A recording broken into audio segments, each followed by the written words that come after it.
என்பது 3 வகைப்படும் என்பதாக ஷேக் இப்னு பாஸ் சொல்றாங்க. என்ன 3 வகை அப்படின்னா, அஸ்ஸப்ரு அலா தஆ, கட்டுப்படக்கூடிய விஷயத்துல பொறுமையா இருக்கும். அல்லாஹ்விற்கு கட்டுப்படக்கூடிய விஷயத்துல பொறுமையா இருக்கும். ஃபஜ்ர் தொழுது கஷ்டமா தான் இருக்கும், அதிகாலையில எஞ்சி வருது கஷ்டமா தான் இருக்கும், அந்த நேரத்துல மூஞ்ச கழுவுறது கஷ்டமா தான் இருக்கும். அதெல்லாம் விட்டு அல்லாஹ்விற்கு கட்டுப்படக்கூடிய விஷயத்திலே பொறுமையாளியாக ஒரு மனிதன் இருக்க வேண்டும்.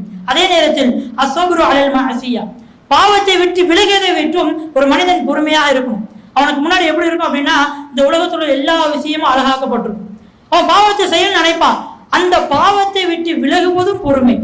ஷேக் இப்னு பாஸ் சொல்றாங்க. அதே போன்று அஸ்ஸப்ரு அலல் மசாயிப், நமக்கு ஏற்படக்கூடிய அந்த சோதனையில் நாம் பொறுமையாக இருப்பது. இந்த 3 பொறுமையும் குல்லுஹா வாஜிபுன், ஒவ்வொரு முஸ்லிம் மீது கடமை என்பதாக சொல்றாங்க.